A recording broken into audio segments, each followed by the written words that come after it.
The Adventure of the Engineer's Thumb. Part of The Adventures of Sherlock Holmes, by Sir Arthur Conan Doyle.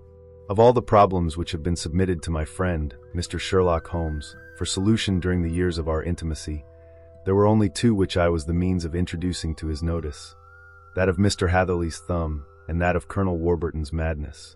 Of these the latter may have afforded a finer field for an acute and original observer, but the other was so strange in its inception, and so dramatic in its details, that it may be the more worthy of being placed upon record, even if it gave my friend fewer openings for those deductive methods of reasoning by which he achieved such remarkable results. The story has, I believe, been told more than once in the newspapers, but, like all such narratives, its effect is much less striking when set forth en bloc in a single half-column of print than when the facts slowly evolve before your own eyes, and the mystery clears gradually away as each new discovery furnishes a step which leads on to the complete truth. At the time the circumstances made a deep impression upon me, and the lapse of 2 years has hardly served to weaken the effect. It was in the summer of '89, not long after my marriage, that the events occurred which I am now about to summarize. I had returned to civil practice and had finally abandoned Holmes in his Baker Street rooms, although I continually visited him and occasionally even persuaded him to forego his bohemian habits so far as to come and visit us. My practice had steadily increased, and as I happened to live at no very great distance from Paddington Station, I got a few patients from among the officials. One of these, whom I had cured of a painful and lingering disease, was never weary of advertising my virtues and of endeavoring to send me on every sufferer over whom he might have any influence. One morning, at a little before 7 o'clock, I was awakened by the maid tapping at the door to announce that 2 men had come from Paddington and were waiting in the consulting room. I dressed hurriedly, for I knew by experience that railway cases were seldom trivial, and hastened downstairs. As I descended, my old ally, the guard, came out of the room and closed the door tightly behind him. "I've got him here," he whispered, jerking his thumb over his shoulder. "He's all right." "What is it, then?" I asked, for his manner suggested that it was some strange creature which he had caged up in my room. "It's a new patient," he whispered. "I thought I'd bring him round myself." Then he couldn't slip away. "There he is, all safe and sound. I must go now, doctor. I have my duties just the same as you." And off he went, this trusty tout, without even giving me time to thank him. I entered my consulting room and found a gentleman seated by the table. He was quietly dressed in a suit of heather tweed with a soft cloth cap, which he had laid down upon my books. Round one of his hands he had a handkerchief wrapped, which was mottled all over with bloodstains. He was young, not more than 25, I should say, with a strong, masculine face, but he was exceedingly pale and gave me the impression of a man who was suffering from some strong agitation, which it took all his strength of mind to control. "I am sorry to knock you up so early, doctor," said he, "but I have had a very serious accident during the night. I came in by train this morning, and on inquiring at Paddington as to where I might find a doctor, a worthy fellow very kindly escorted me here. I gave the maid a card, but I see that she has left it upon the side table." I took it up and glanced at it. "Mr. Victor Hatherley, hydraulic engineer, 16A, Victoria Street, 3rd floor." That was the name, style, and abode of my morning visitor. "I regret that I have kept you waiting," said I, sitting down in my library chair. "You are fresh from a night journey, I understand, which is in itself a monotonous occupation." "Oh, my night could not be called monotonous," said he, and laughed. He laughed very heartily, with a high, ringing note, leaning back in his chair and shaking his sides. All my medical instincts rose up against that laugh. "Stop it!" I cried. "Pull yourself together." And I poured out some water from a carafe. It was useless, however. He was often one of those hysterical outbursts which come upon a strong nature when some great crisis is over and gone. Presently he came to himself once more, very weary and pale-looking. "I have been making a fool of myself," he gasped. "Not at all. Drink this." I dashed some brandy into the water, and the color began to come back to his bloodless cheeks. "That's better," said he. "And now, doctor, perhaps you would kindly attend to my thumb, or rather to the place where my thumb used to be." He unwound the handkerchief and held out his hand. It gave even my hardened nerves a shudder to look at it. There were 4 protruding fingers and a horrid red, spongy surface where the thumb should have been. It had been hacked or torn right out from the roots. "Good heavens!" I cried. "This is a terrible injury. It must have bled considerably." "Yes, it did. I fainted when it was done, and I think that I must have been senseless for a long time. When I came to, I found that it was still bleeding, so I tied one end of my handkerchief very tightly round the wrist and braced it up with a twig. Excellent. You should have been a surgeon. It is a question of hydraulics, you see, and came within my own province. This has been done, said I, examining the wound, by a very heavy and sharp instrument. A thing like a cleaver, said he. An accident, I presume? By no means. What? A murderous attack? Very murderous indeed. You horrify me. I sponged the wound, cleaned it, dressed it, and finally covered it over with cotton wadding and carbolised bandages. He lay back without wincing, though he bit his lip from time to time. How is that? I asked when I had finished. Capital. Between your brandy and your bandage, I feel a new man. I was very weak, but I have had a good deal to go through. Perhaps you had better not speak of the matter. It is evidently trying to your nerves. Oh no, not now. I shall have to tell my tale to the police, but between ourselves, if it were not for the convincing evidence of this wound of mine, I should be surprised if they believed my statement, for it is a very extraordinary one, and I have not much in the way of proof with which to back it up. And even if they believe me, the clues which I can give them are so vague that it is a question whether justice will be done. Ha! Cried I. If it is anything in the nature of a problem which you desire to see solved, I should strongly recommend you to come to my friend, Mr. Sherlock Holmes, before you go to the official police. Oh, I have heard of that fellow, answered my visitor, and I should be very glad if you would take the matter up, though of course I must use the official police as well. Would you give me an introduction to him? I'll do better. I'll take you round to him myself. I should be immensely obliged to you. We'll call a cab and go together. We shall just be in time to have a little breakfast with him. Do you feel equal to it? Yes, I shall not feel easy until I have told my story. Then my servant will call a cab, and I shall be with you in an instant.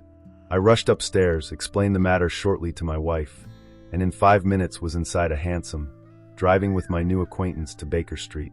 Sherlock Holmes was, as I expected, lounging about his sitting room in his dressing gown, reading the agony column of the Times and smoking his before-breakfast pipe, which was composed of all the plugs and dawdles left from his smokes of the day before, all carefully dried and collected on the corner of the mantelpiece. He received us in his quietly genial fashion, ordered fresh rashers and eggs, and joined us in a hearty meal. When it was concluded, he settled our new acquaintance upon the sofa, placed a pillow beneath his head, and laid a glass of brandy and water within his reach. It is easy to see that your experience has been no common one, Mr. Hatherley, said he. Pray lie down there and make yourself absolutely at home.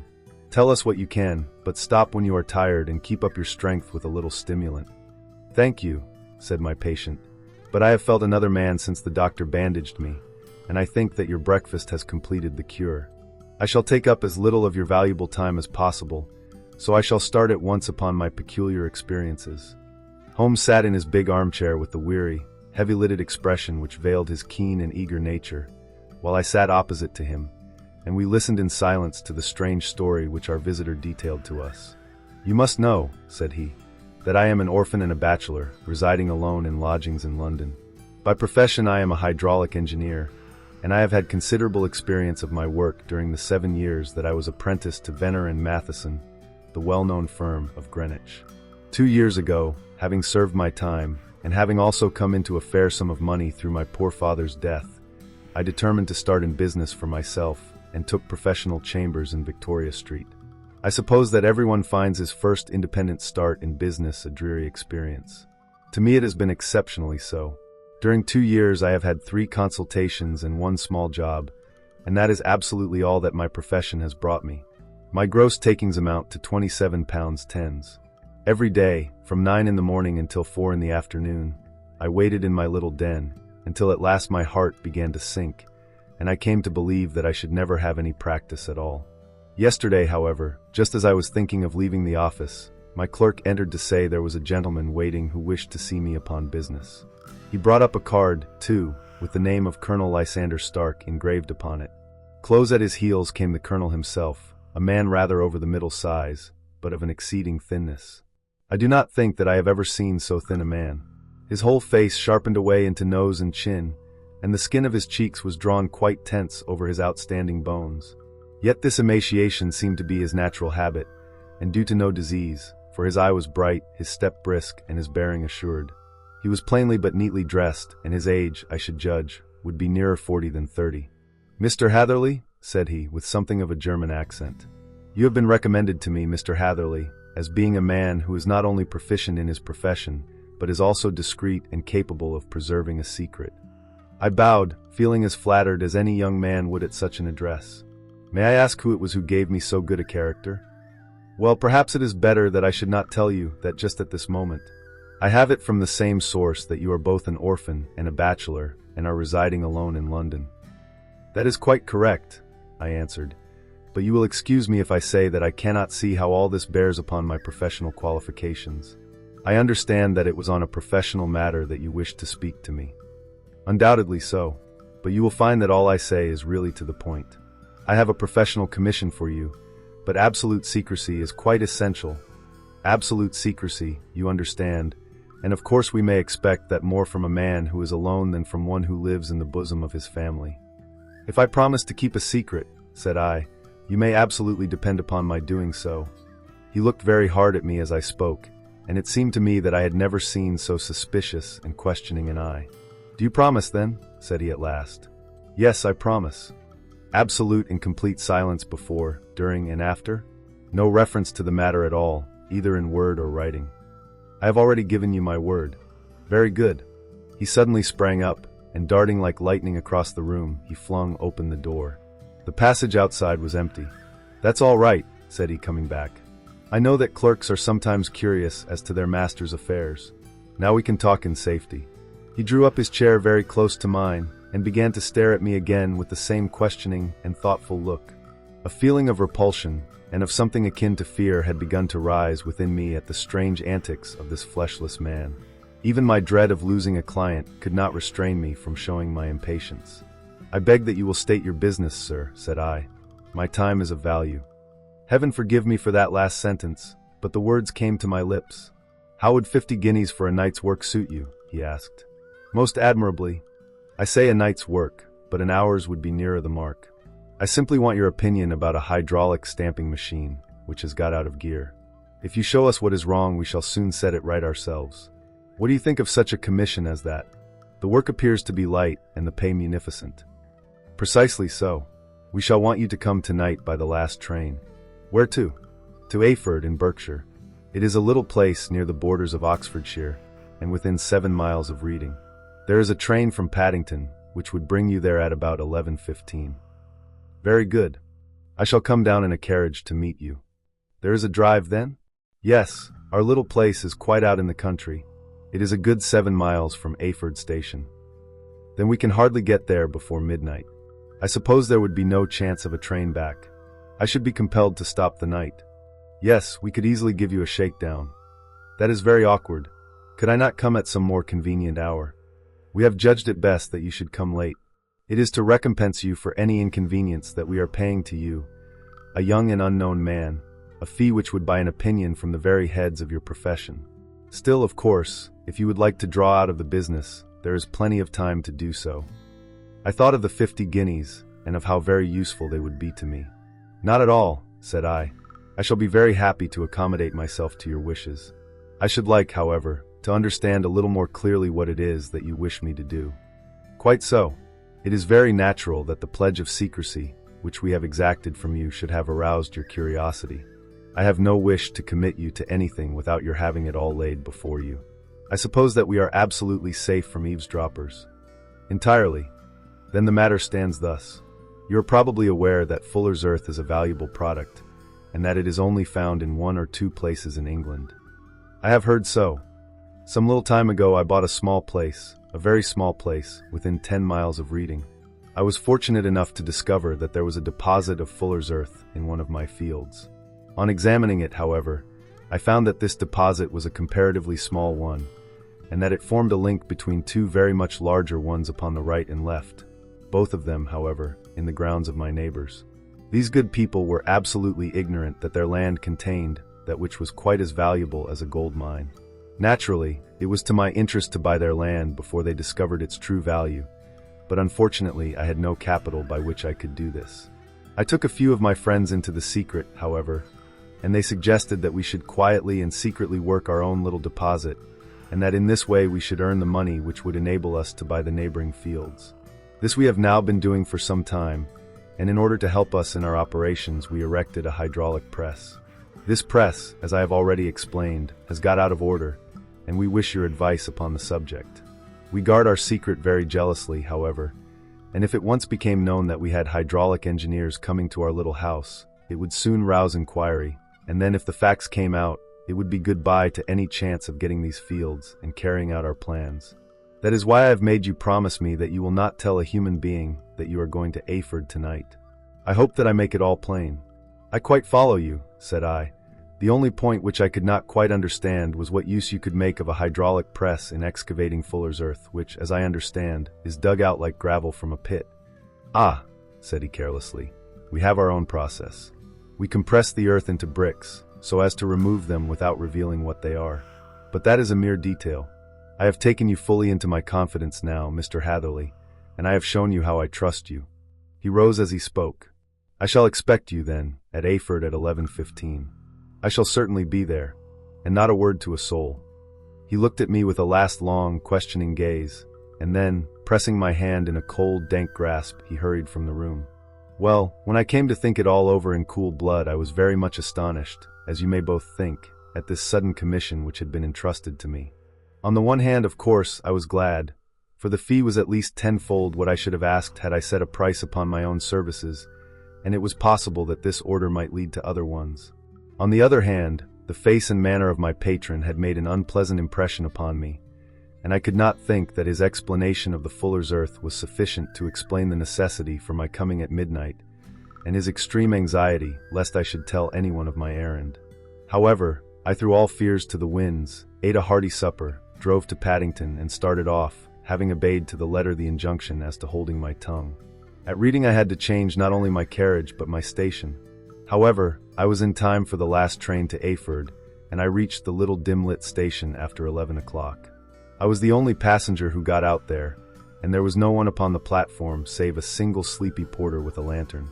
As I passed out through the wicket gate, however, I found my acquaintance of the morning waiting in the shadow upon the other side.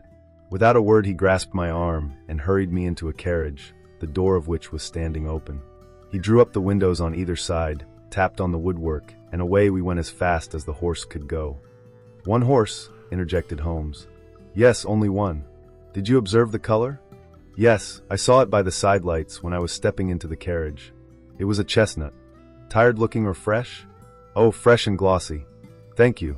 I am sorry to have interrupted you. Pray continue your most interesting statement." Away we went then, and we drove for at least an hour.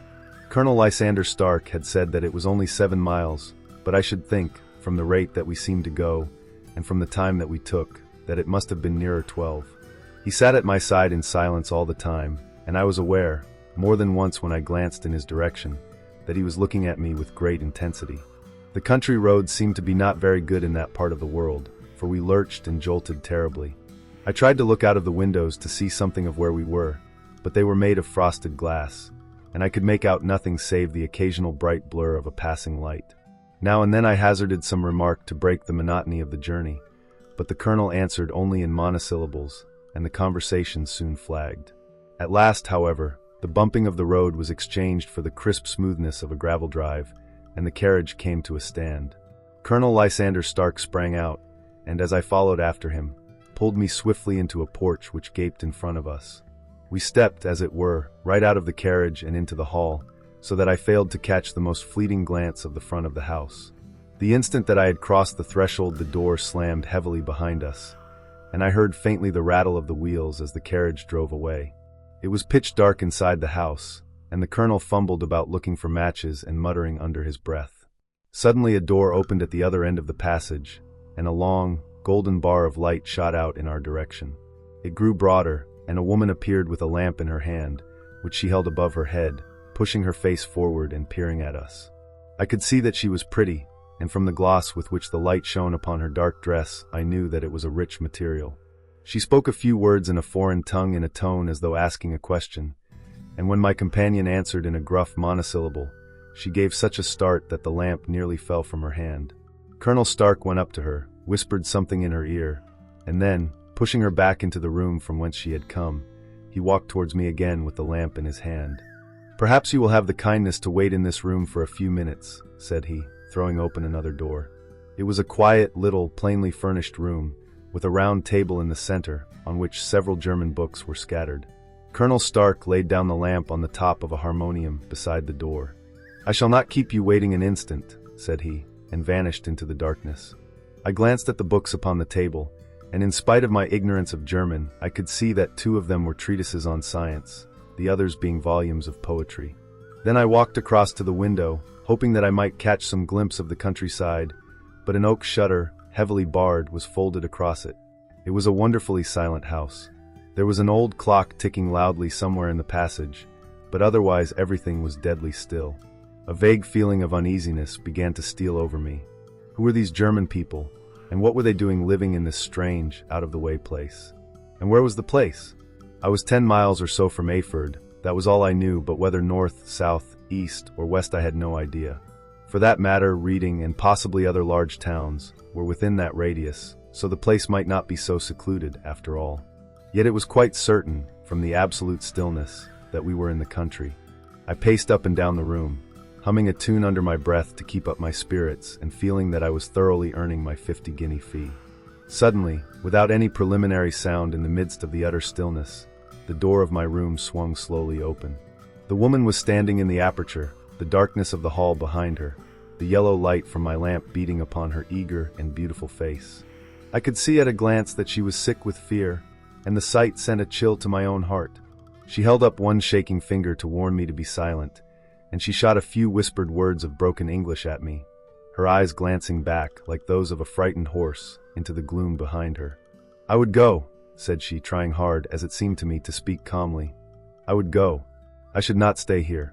There is no good for you to do." "But madam," said I have not yet done what I came for. I cannot possibly leave until I have seen the machine." "It is not worth your while to wait," she went on. "You can pass through the door, no one hinders." And then, seeing that I smiled and shook my head, she suddenly threw aside her constraint and made a step forward, with her hands wrung together. "For the love of heaven," she whispered, "get away from here before it is too late." But I am somewhat headstrong by nature, and the more ready to engage in an affair when there is some obstacle in the way. I thought of my 50-guinea fee, of my wearisome journey, and of the unpleasant night which seemed to be before me. Was it all to go for nothing? Why should I slink away without having carried out my commission, and without the payment which was my due? This woman might, for all I knew, be a monomaniac. With a stout bearing, therefore, though her manner had shaken me more than I cared to confess, I still shook my head and declared my intention of remaining where I was. She was about to renew her entreaties when a door slammed overhead, and the sound of several footsteps was heard upon the stairs. She listened for an instant, threw up her hands with a despairing gesture, and vanished as suddenly and as noiselessly as she had come. The newcomers were Colonel Lysander Stark and a short, thick man with a chinchilla beard growing out of the creases of his double chin, who was introduced to me as Mr. Ferguson. "This is my secretary and manager," said the colonel. "By the way, I was under the impression that I left this door shut just now. I fear that you have felt the draft." "On the contrary," said I opened the door myself because I felt the room to be a little close. He shot one of his suspicious looks at me. "Perhaps we had better proceed to business then," said he. "Mr. Ferguson and I will take you up to see the machine. I had better put my hat on, I suppose." "Oh no, it is in the house." "What, you dig fuller's earth in the house?" No, this is only where we compress it. But never mind that. All we wish you to do is to examine the machine, and to let us know what is wrong with it." We went upstairs together, the colonel first with the lamp, the fat manager, and I behind him. It was a labyrinth of an old house, with corridors, passages, narrow winding staircases, and little low doors, the thresholds of which were hollowed out by the generations who had crossed them. There were no carpets and no signs of any furniture above the ground floor, while the plaster was peeling off the walls, and the damp was breaking through in green, unhealthy blotches. I tried to put on as unconcerned an air as possible, but I had not forgotten the warnings of the lady, even though I disregarded them, and I kept a keen eye upon my 2 companions. Ferguson appeared to be a morose and silent man, but I could see from the little that he said that he was at least a fellow countryman. Colonel Lysander Stark stopped at last before a low door, which he unlocked. Within was a small, square room, in which the 3 of us could hardly get at one time. Ferguson remained outside, and the colonel ushered me in. "We are now," said he, actually within the hydraulic press, and it would be a particularly unpleasant thing for us if anyone were to turn it on. The ceiling of this small chamber is really the end of the descending piston, and it comes down with the force of many tons upon this metal floor. There are small lateral columns of water outside which receive the force, and which transmit and multiply it in the manner which is familiar to you. The machine goes readily enough, but there is some stiffness in the working of it, and it has lost a little of its force. Perhaps you will have the goodness to look it over and to show us how we can set it right. I took the lamp from him, and I examined the machine very thoroughly. It was indeed a gigantic one, and capable of exercising enormous pressure. When I passed outside, however, and pressed down the levers which controlled it, I knew at once by the whishing sound that there was a slight leakage, which allowed a regurgitation of water through one of the side cylinders. An examination showed that one of the India rubber bands which was round the head of a driving rod had shrunk, so as not quite to fill the socket along which it worked.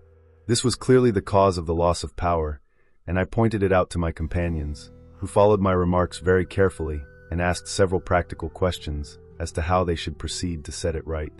When I had made it clear to them, I returned to the main chamber of the machine and took a good look at it to satisfy my own curiosity. It was obvious at a glance that the story of the fuller's earth was the merest fabrication, for it would be absurd to suppose that so powerful an engine could be designed for so inadequate a purpose. The walls were of wood, but the floor consisted of a large iron trough, and when I came to examine it I could see a crust of metallic deposit all over it. I had stooped and was scraping at this to see exactly what it was when I heard a muttered exclamation in German and saw the cadaverous face of the colonel looking down at me. "What are you doing there?" he asked. I felt angry at having been tricked by so elaborate a story as that which he had told me. "I was admiring your fuller's earth," said I. "I think that I should be better able to advise you as to your machine if I knew what the exact purpose was for which it was used." The instant that I uttered the words, I regretted the rashness of my speech. His face set hard, and a baleful light sprang up in his gray eyes. "Very well," said he. "You shall know all about the machine." He took a step backward, slammed the little door, and turned the key in the lock. I rushed towards it and pulled at the handle, but it was quite secure and did not give in the least to my kicks and shoves. "Hello!" I yelled. "Hello! Colonel! Let me out!" And then suddenly in the silence I heard a sound which sent my heart into my mouth. It was the clank of the levers and the swish of the leaking cylinder. He had set the engine at work. The lamp still stood upon the floor where I had placed it when examining the trough. By its light I saw that the black ceiling was coming down upon me, slowly, jerkily, but, as none knew better than myself, with a force which must within a minute grind me to a shapeless pulp. I threw myself, screaming, against the door, and dragged with my nails at the lock. I implored the colonel to let me out, but the remorseless clanking of the levers drowned my cries. The ceiling was only a foot or two above my head, and with my hand upraised I could feel its hard, rough surface. Then it flashed through my mind that the pain of my death would depend very much upon the position in which I met it. If I lay on my face the weight would come upon my spine, and I shuddered to think of that dreadful snap. Easier the other way, perhaps, and yet, had I the nerve to lie and look up at that deadly black shadow wavering down upon me? Already I was unable to stand erect, when my eye caught something which brought a gush of hope back to my heart. I have said that though the floor and ceiling were of iron, the walls were of wood. As I gave a last hurried glance around, I saw a thin line of yellow light between two of the boards, which broadened and broadened as a small panel was pushed backward. For an instant I could hardly believe that here was indeed a door which led away from death. The next instant I threw myself through, and lay half fainting upon the other side. The panel had closed again behind me, but the crash of the lamp, and a few moments afterwards the clang of the two slabs of metal, told me how narrow had been my escape. I was recalled to myself by a frantic plucking at my wrist, and I found myself lying upon the stone floor of a narrow corridor, while a woman bent over me and tugged at me with her left hand, while she held a candle in her right. It was the same good friend whose warning I had so foolishly rejected. "Come, come," she cried breathlessly. "They will be here in a moment. They will see that you are not there. Oh, do not waste the so precious time, but come." This time, at least, I did not scorn her advice. I staggered to my feet and ran with her along the corridor and down a winding stair. The latter led to another broad passage, and just as we reached it we heard the sound of running feet and the shouting of two voices, one answering the other from the floor on which we were and from the one beneath. My guide stopped and looked about her like one who is at her wit's end. Then she threw open a door which led into a bedroom, through the window of which the moon was shining brightly. "It is your only chance," said she. "It is high, but it may be that you can jump it." As she spoke, a light sprang into view at the further end of the passage, and I saw the lean figure of Colonel Lysander Stark rushing forward with a lantern in one hand and a weapon like a butcher's cleaver in the other. I rushed across the bedroom, flung open the window, and looked out. How quiet and sweet and wholesome the garden looked in the moonlight, and it could not be more than 30 feet down. I clambered out upon the sill, but I hesitated to jump until I should have heard what passed between my savior and the ruffian who pursued me. If she were ill-used, then at any risks I was determined to go back to her assistance. The thought had hardly flashed through my mind before he was at the door, pushing his way past her, but she threw her arms round him and tried to hold him back. "Fritz! Fritz!" she cried in English. "Remember your promise after the last time. You said it should not be again. He will be silent. Oh, he will be silent." "You are mad, Elise," he shouted, struggling to break away from her. "You will be the ruin of us. He has seen too much. Let me pass, I say." He dashed her to one side, and rushing to the window, cut at me with his heavy weapon. I had let myself go, and was hanging by the hands to the sill when his blow fell. I was conscious of a dull pain, my grip loosened, and I fell into the garden below. I was shaken but not hurt by the fall, so I picked myself up and rushed off among the bushes as hard as I could run, for I understood that I was far from being out of danger yet. Suddenly, however, as I ran, a deadly dizziness and sickness came over me. I glanced down at my hand, which was throbbing painfully, and then, for the first time, saw that my thumb had been cut off and that the blood was pouring from my wound. I endeavored to tie my handkerchief round it, but there came a sudden buzzing in my ears, and next moment I fell in a dead faint among the rose bushes. How long I remained unconscious I cannot tell. It must have been a very long time, for the moon had sunk, and a bright morning was breaking when I came to myself. My clothes were all sodden with dew, and my coat sleeve was drenched with blood from my wounded thumb. The smarting of it recalled in an instant all the particulars of my night's adventure, and I sprang to my feet with the feeling that I might hardly yet be safe from my pursuers. But to my astonishment, when I came to look round me, neither house nor garden were to be seen. I had been lying in an angle of the hedge close by the high road, and just a little lower down was a long building, which proved, upon my approaching it, to be the very station at which I had arrived upon the previous night. Were it not for the ugly wound upon my hand, all that had passed during those dreadful hours might have been an evil dream. Half dazed, I went into the station and asked about the morning train. There would be one to Reading in less than an hour. The same porter was on duty, I found, as had been there when I arrived. I inquired of him whether he had ever heard of Colonel Lysander Stark. The name was strange to him. Had he observed a carriage the night before waiting for me? No, he had not. Was there a police station anywhere near? There was one about 3 miles off. It was too far for me to go, weak and ill as I was. I determined to wait until I got back to town before telling my story to the police. It was a little past 6 when I arrived, so I went first to have my wound dressed, and then the doctor was kind enough to bring me along here. I put the case into your hands, and shall do exactly what you advise. We both sat in silence for some little time after listening to this extraordinary narrative. Then Sherlock Holmes pulled down from the shelf one of the ponderous commonplace books in which he placed his cuttings. "Here is an advertisement which will interest you," said he. "It appeared in all the papers about a year ago. Listen to this. Lost on the 9th INST, Mr. Jeremiah Hailing, aged 26, a hydraulic engineer.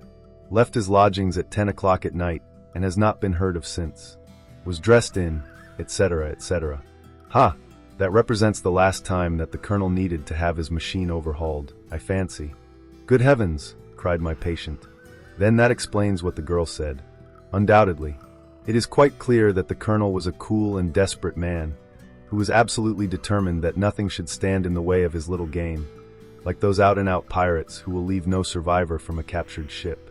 Well, every moment now is precious, so if you feel equal to it we shall go down to Scotland Yard at once as a preliminary to starting for Ayford."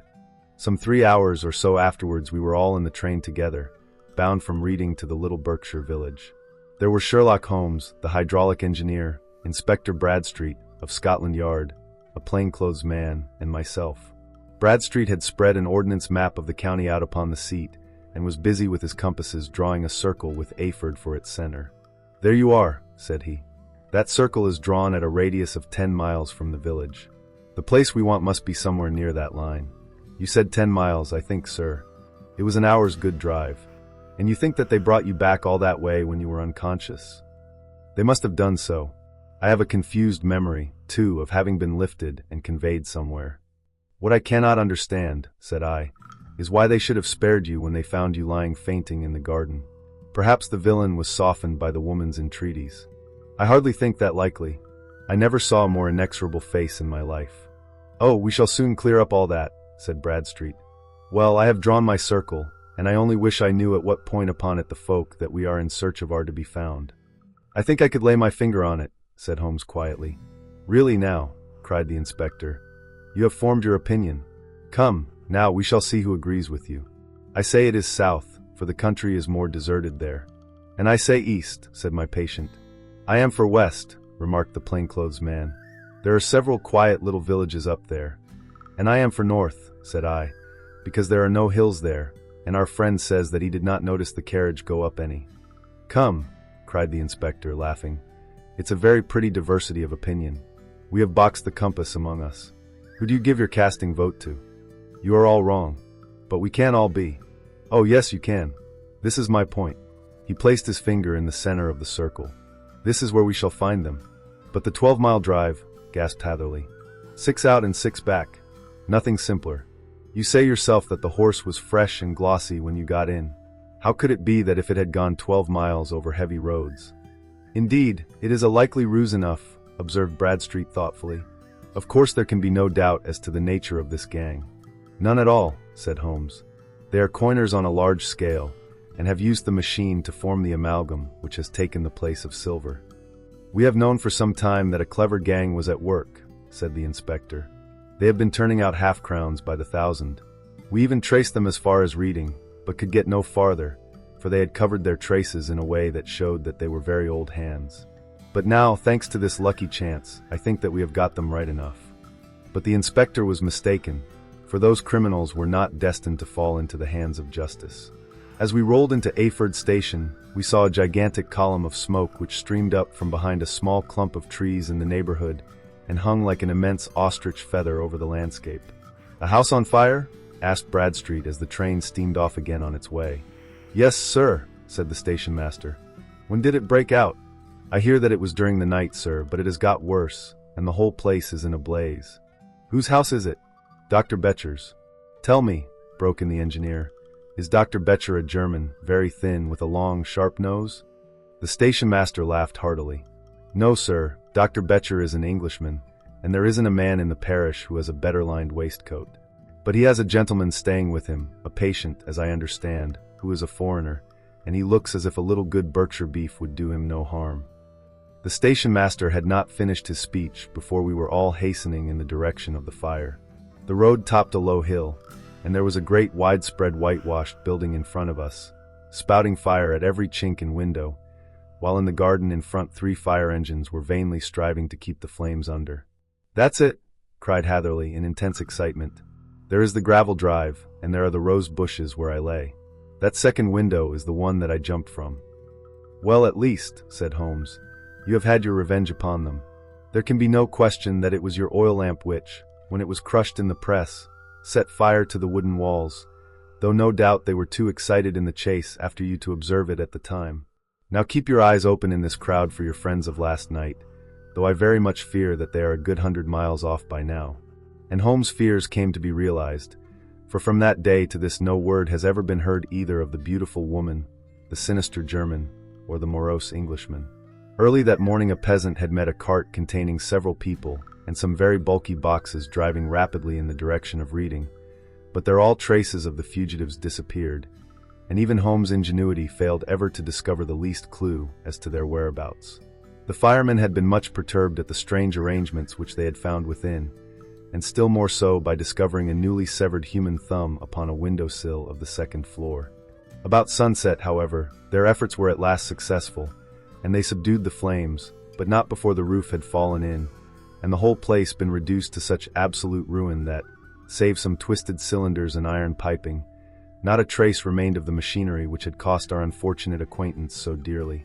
Large masses of nickel and of tin were discovered stored in an outhouse, but no coins were to be found, which may have explained the presence of those bulky boxes which have been already referred to. How our hydraulic engineer had been conveyed from the garden to the spot where he recovered his senses might have remained forever a mystery were it not for the soft mold, which told us a very plain tale. He had evidently been carried down by two persons, one of whom had remarkably small feet and the other unusually large ones. On the whole, it was most probable that the silent Englishman, being less bold or less murderous than his companion, had assisted the woman to bear the unconscious man out of the way of danger. "Well," said our engineer ruefully as we took our seats to return once more to London, "it has been a pretty business for me. I have lost my thumb, and I have lost a 50-guinea fee, and what have I gained?" "Experience," said Holmes, laughing. "Indirectly it may be of value, you know. You have only to put it into words to gain the reputation of being excellent company for the remainder of your existence."